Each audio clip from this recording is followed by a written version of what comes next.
Hello, Rose. It feels like it's been weeks since I've seen you. I've had Rose withdrawal symptoms. It has been weeks. It has been weeks. Well, welcome everybody to the Healing Through Love show. We are a social enterprise whose vision is to shift awareness on domestic and family violence within the community and to support the survivors. Our mission is to provide family and domestic violence survivors with a soft place to land, and by offering advice on services available to them and their families. Yeah, hello. And as well as the Healing Through Love show, we hold annual Pamper Days for survivors in South Australia and Tasmania. And local businesses come together at these events to pay it forward by providing their services and resources for the day to give our survivors a much deserved day of indulgence. And each week on the show, we interview experts and survivors who share their personal stories and offer advice to those who have experienced abuse, no matter where they are on their journey. It's so true. We also put together most recently pamper packages that instead of going directly to survivors, we used them to leverage them and did them as a fundraiser directly for Catherine House. And collectively, the raffle raised more than $2,000. So it's lovely to be able to make a difference. So keep those packages coming, girls and boys. If you've got surplus things, they need to be new and surplus. And we'll put them together in packages and deliver them to those who are most in need. And hi, Lee, I can see you're in the chat. So keep the chat up, guys. And that's exactly where Rose is going to go now. She's going to pop off the screen and she's going to be driving the chat. So chat to us. See, I'll see you afterwards, Rose. You will. Today, I'd like to introduce our amazing guest. We have Shane Grace with us today. From 2005 to 2019, Shane Grace worked at the Mawsons Lakes Women's Association, conducting weekly English classes, legal and equal rights education. The Women's Association was able to assist many women in situations of domestic and family violence to transition to safer residence and to secure independence. In many situations, these ladies were new Australians, so new to Australia, with limited knowledge of Australian culture and Australian law. Shane went above and beyond in these services, assisting in court appearances and also the various logistical challenges around and involved in the extraction. So welcome to our virtual stage, Shane. Hello, Shane. Where are you? Shane is in the green room listening to my introduction. Hi, Shane. How are you? I'm very good. Nice to see you. It's lovely to hear you again. It's been a little while, Shane, since we've had conversations, so it's great to have you in this space. I'd love if you will to share with us a little bit of the journey that you had in working with this association and what you've seen firsthand. So the association, I began working with the association in 2000. Can you still hear me? Yeah, I can hear you, but your screen's frozen and I've already read your introduction, so they know all about that. So if you could move through, and we can still hear you even though we can only see a frozen. Good. I don't want to touch any technology just in case it cuts out. That's all. So I'll go on audio. But yeah, my introduction into domestic violence was an unusual one, because I actually met a girl I saw a girl at a bus stop who looked very ill, and I offered to help her. I'd never experienced domestic violence. I grew up in a single parent household. My mother raised 7 children, and I'd never experienced it.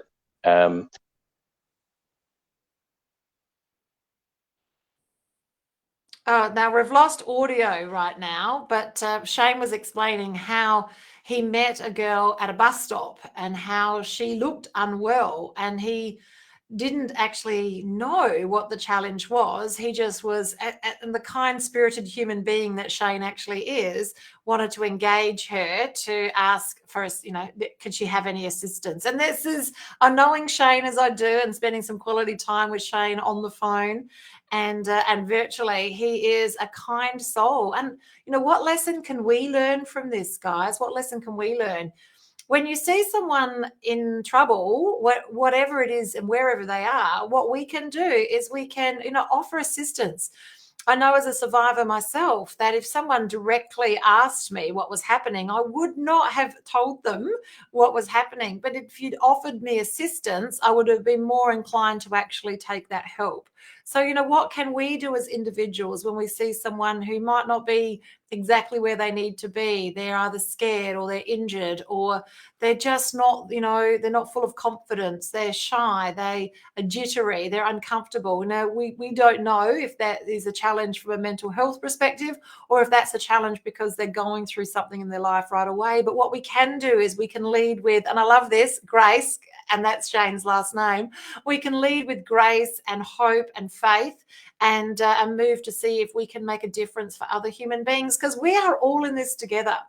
And if you have the possibility, if you're coming from that space where you can make a difference for other people, I believe it's what we need to do. Step up and ask if we can help, or even offer help sometimes without even being able to assist.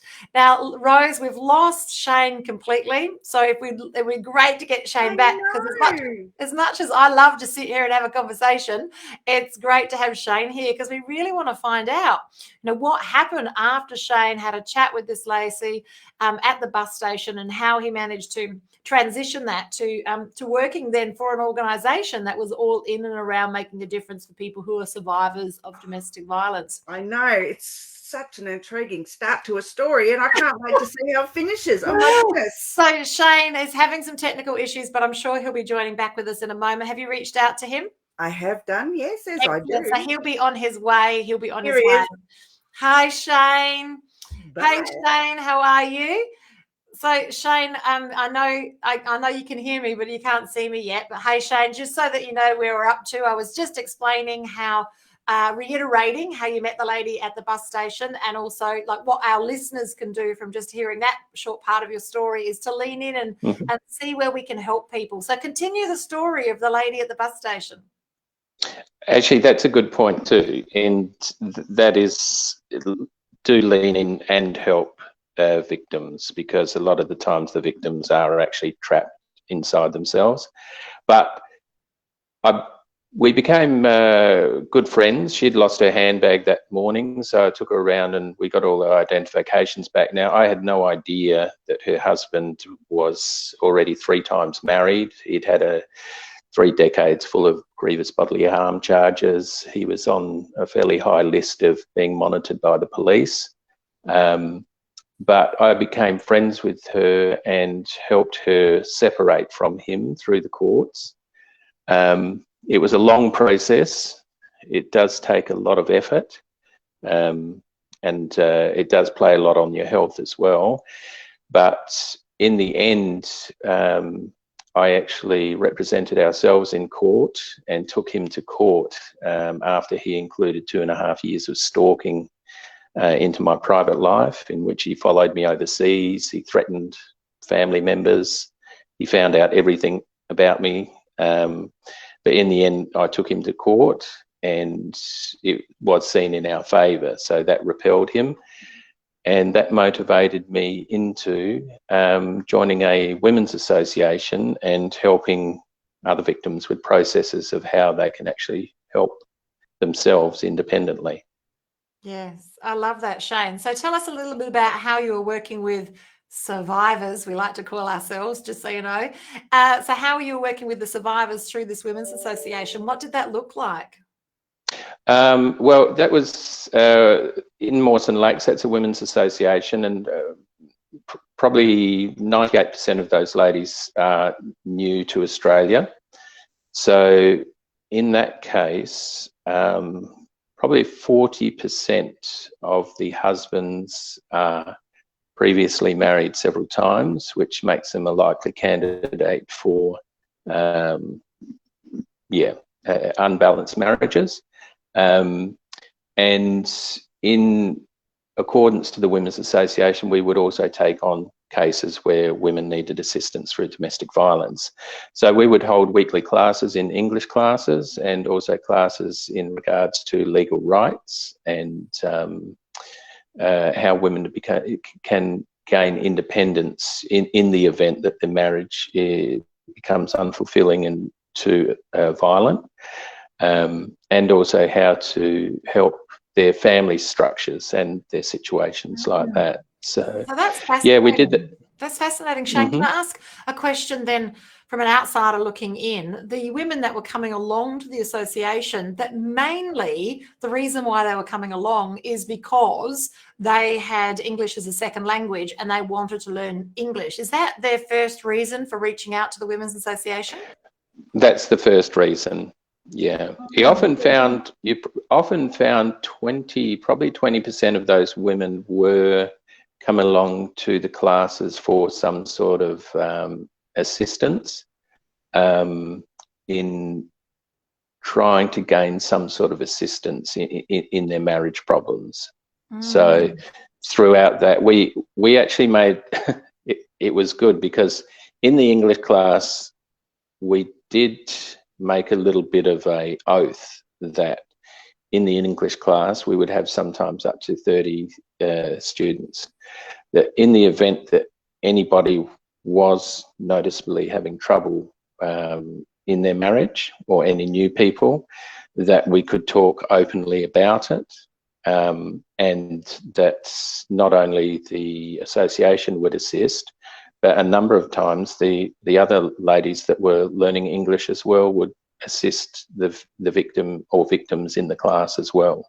So that's fascinating, absolutely fascinating, that that maybe there's a loophole here. There's an area that of education that's required. There, English as a second language is a massive construct around the world, and maybe what they need is an educational piece to understand that many people that are in this need for it, to inculcate English into their language, is that many of them may have these challenges, and that maybe we need to be looking to educate the English as a second language facilitators to have some sort of awareness, some sort of practice, some sort of education that they can actually share to move it forward. So that's really interesting from a more larger looking in, a bigger picture process.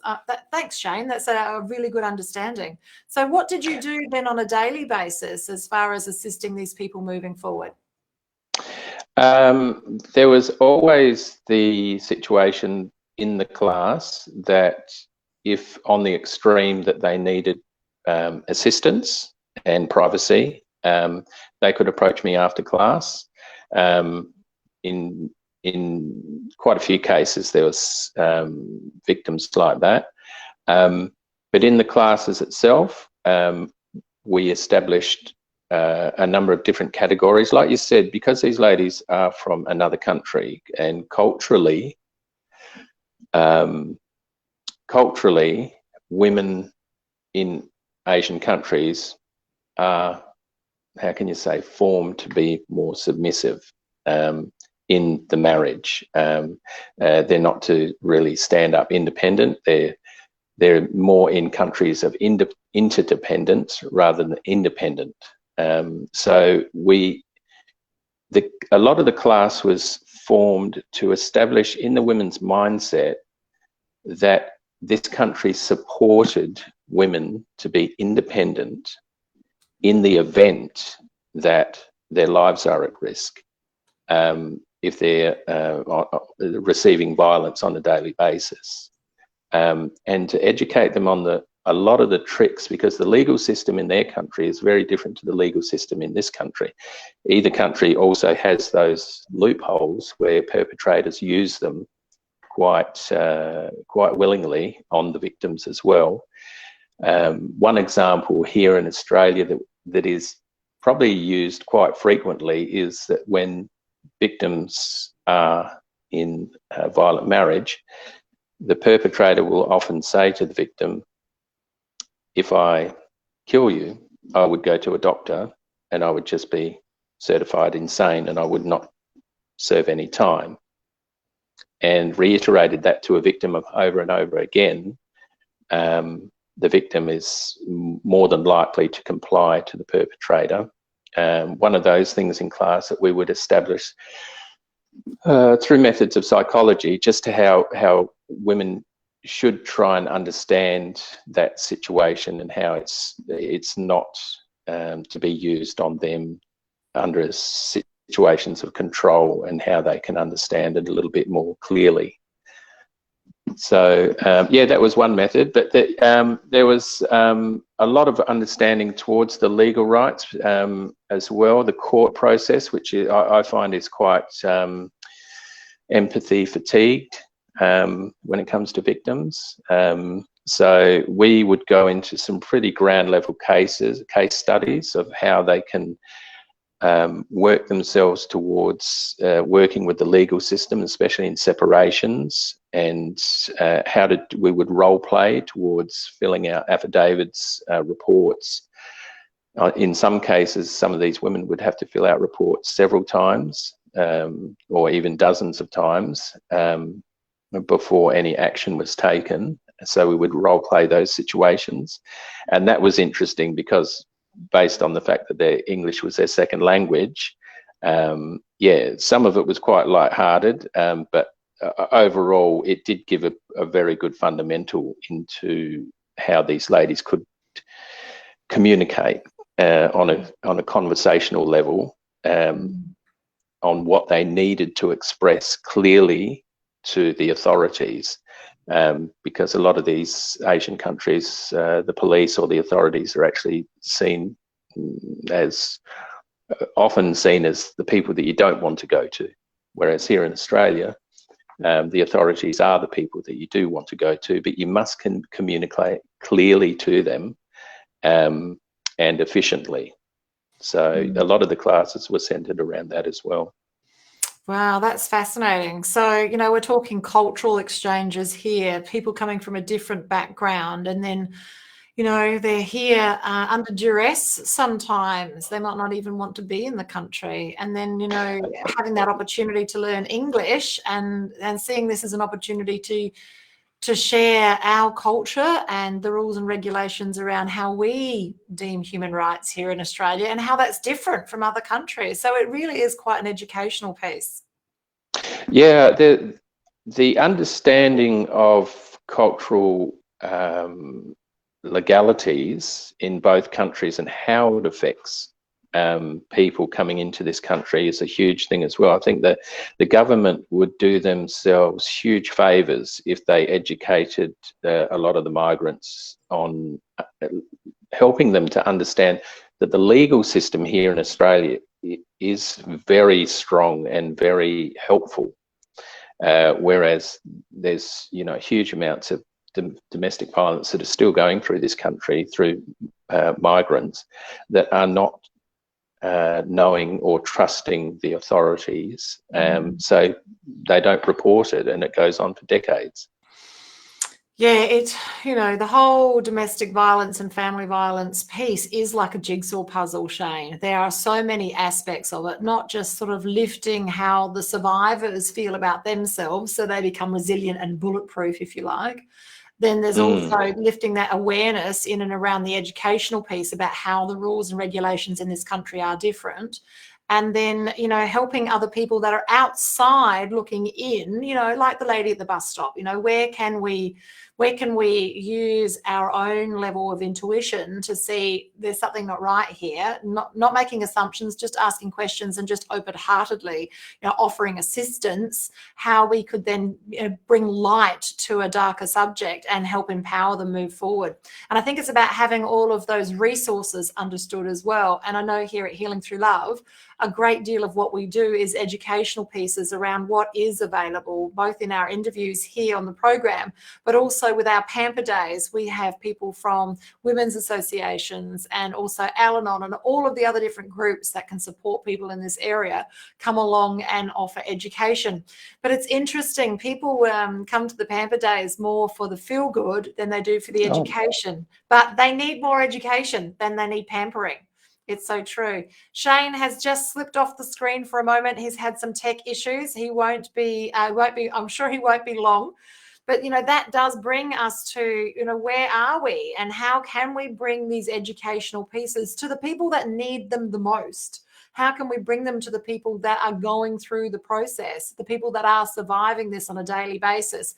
How do we get through? You know, where are they hanging? Are they on Facebook? Are they on LinkedIn? Are they on TikTok? Are they watching television? How can we get this message that there is light at the end of this tunnel, and that with some people around you to assist you in the process, both legally and morally, and, you know, even just energetically, how we can move you from this place of darkness into the light? And yeah, I'm really proud to be an Australian through all of this, because from what I see, we have a really great system. It's just about knowing what the system is, how the system works, and having that connection to the resources. And here at Healing Through Love, it's great to be that that go-between, to get the information from there to you, and so that you can disseminate that into the population. So if you yourself are a survivor, or if you have friends or family who are having challenges, you know, reach out. We can definitely connect you. On our website, we have all of the touch points that you'll need to know. And we actively support and raise funds for everybody in the process. Particularly this year, we're doing Catherine House, leaning in and making a difference. Just recently did a raffle at a fundraising event, and together with us and a few others, that we managed to raise well and truly over $2,000. So it's nice to be able to do that in between our pamper days. Now, I'm not sure if Shane's going to be coming back to join us, which is a pity, because Shane, it was a great conversation. So I might just ask Rose to jump back on, and we want to give you a little bit of an update about what's happening in the area. Hi, Rose. And Rose's volume is just going to get turned on, and then we'll be able to hear her beautiful voice. Hi, Rose. Oh, hello. Yes, I just muted myself and forgot to press the unmute. There you go. That's okay, All Rose. sorts of techie issues today. Oh, we are. We're having, I think we've got gremlins in the machines, guys. Gremlins in the machines. Rose, can you tell us a little bit more, and a bit more of an update, because it's been a couple of weeks since we've spoken, about what's happening for Healing Through Love in Tasmania with the men's retreat? Yes, I'm still sourcing a venue, but I've received some really fabulous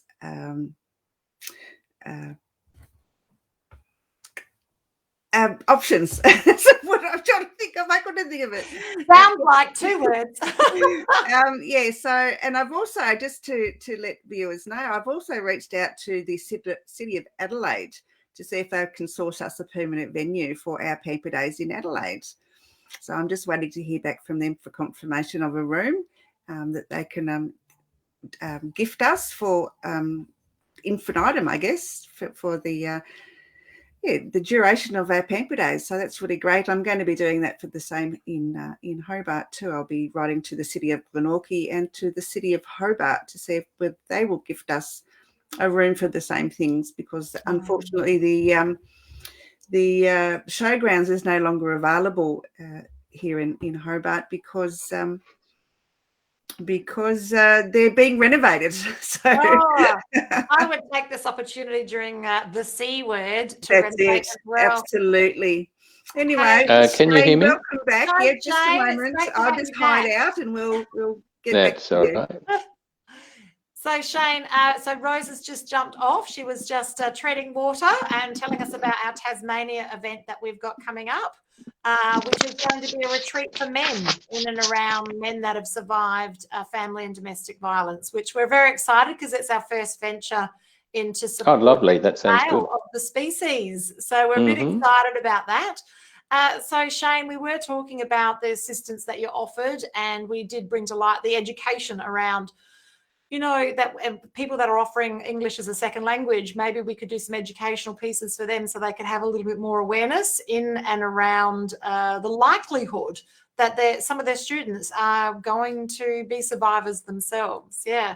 So if you could share with us, just in the few minutes that we've got left, could you share with us, you know, if you had a golden piece of information that you could share with our audience today that could make a difference for them, what would that be? What's your golden nugget that you would share with the audience? Never take no for an answer. So in the event that I'll give you an example, probably on several occasions, in the event that the legal teams contact you as the prosecution or the defendant. I was mainly dealing with female victims, but the legal side of domestic violence processes is often complicated, and a lot of people fear the process. With a little bit of general update and a bit of general knowledge about the legal system, a person can navigate quite easily, because the legal system often we think is an over complicated situation, and most of us have no legal knowledge. But in many circumstances, do not take no for an answer. A lot of the situations in which victims do try to push forward, I find that the legal system does tend to dull it down, minimise it, or probably even try and make it, water it down somewhat, especially in the cases of when it goes to court. A lot of the legal system tries to minimise the perpetrator's actions, especially when it comes to restraining orders. The courts try to minimise restraining orders for the health and safety of what they say the children's factor. I would say to the victims is to stand your ground. Absolutely stand your ground for your own safety, because when perpetrators do step into that realm of revenge, yeah, there is no limits. Expect the unexpected, and you must stand your ground. So I like that. So that is great. That's golden advice, Shane. So know what your rights are and stand your ground. So that's absolutely fantastic. Shane, thank you so much for jumping on with us today to share this educational piece in and around domestic violence and family violence, and the impact that we can make even through a channel such as learning English as a second language, and how we can support people moving forward. Shane, it's been a blessing to chat with you today. Thank you for being an advocate of healing through love, and we love your work. Thank you very much, Shane. Thank you for the invitation. It was a pleasure. Thank you. Thank you, Shane. It's so good to chat with you. And as Shane disappears, we've just got Rose coming on to say a beautiful farewell. Guys, we're till next week when we have our next show. It's been a privilege and a pleasure to share this space with you. We've got another great guest next week, and keep the goodies coming. If you've got extras of anything, reach out, let us know. We'll put them into the packages and get them to the people that need, and to create these pampers. And if you're a business and you can make a difference, please reach out. We're looking for more exhibitors to both our Tasmanian and our Adelaide event. It's been a privilege and a pleasure. Thank you so much for joining us at Healing Through Love. I never know when it ends, so I